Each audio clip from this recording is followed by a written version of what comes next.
This is it. Happy New Year. We are completing year C, the year of Luke. And next week, with the first Sunday of Advent, we began a new liturgical year, year A. So we have A, B, C, and we have 2 tracks. So you have a whole, 6 years of different sermons. But next week, we start Matthew. For me, it's always a jolt to have this crucifixion in the end of November. And yet, I came to realize we need a jolt to knock us out of the rhythm of that long post-Pentecost season, that long green, what we call a long green season, to prepare for the coming of Advent and the coming of the Christ child.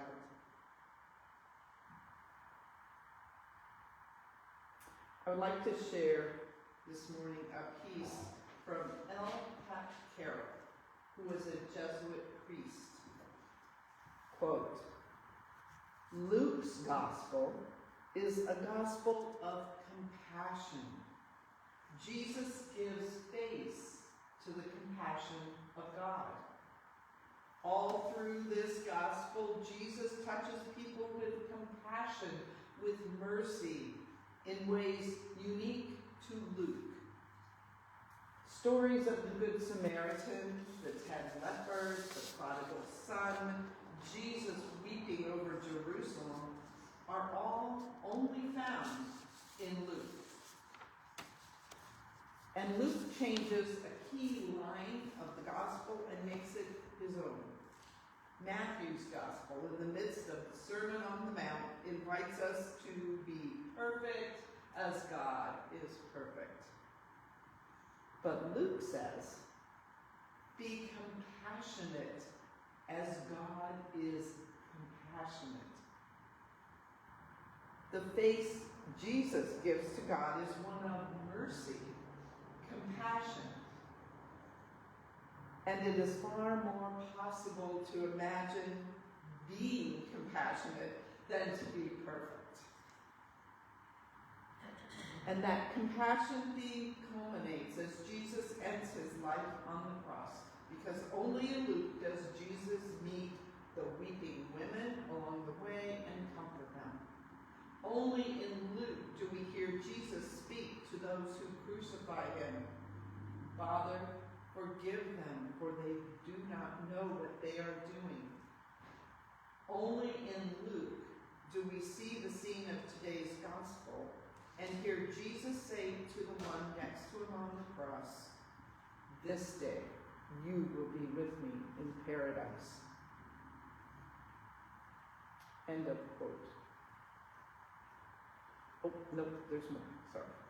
One more paragraph. On this, the feast of Christ the King, here at the end of our long liturgical year, we see the face of God in Jesus, and the face is filled with compassion.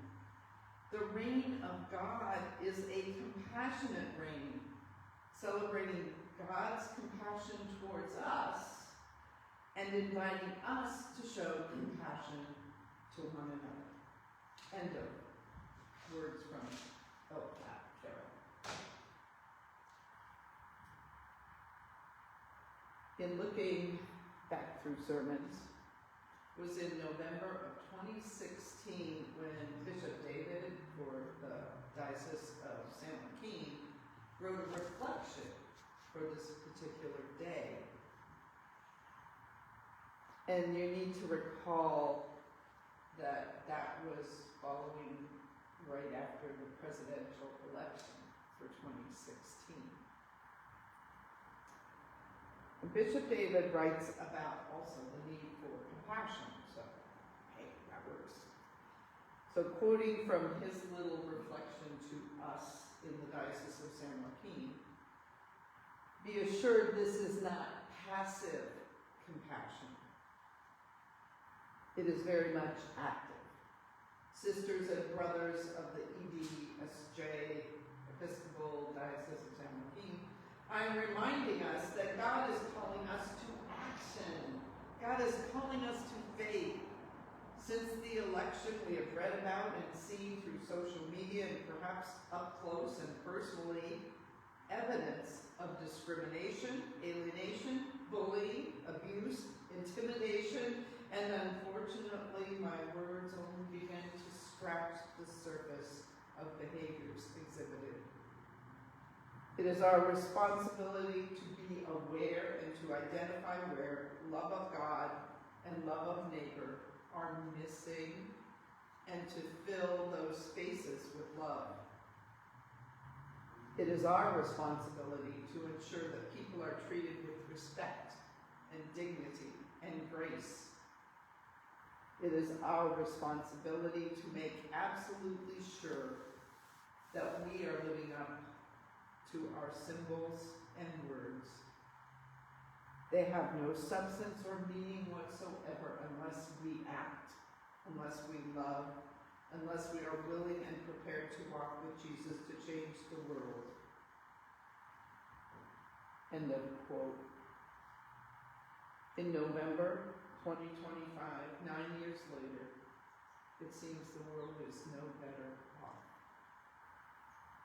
With more pain and suffering around us, the need for compassion is even greater. This morning we had Jeremiah, the prophet, warning the leaders of Judah to look out. They will be held accountable for their lack of leadership.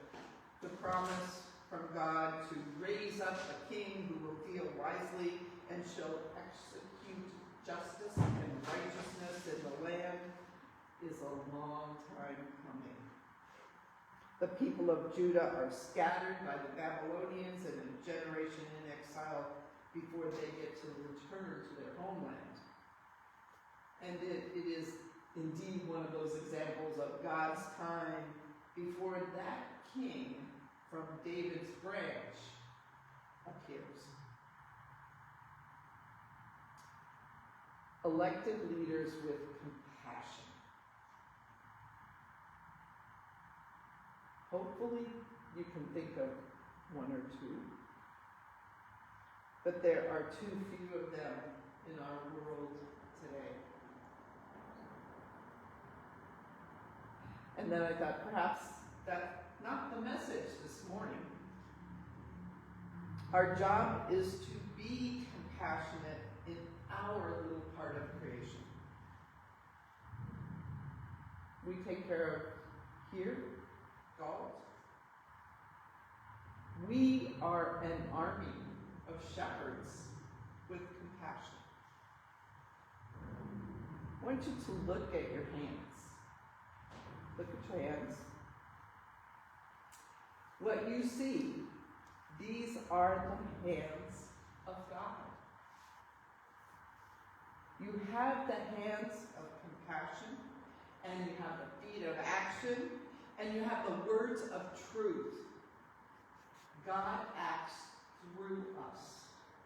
God needs us to use our hands and eyes and ears, and even our feet to be followers of Christ.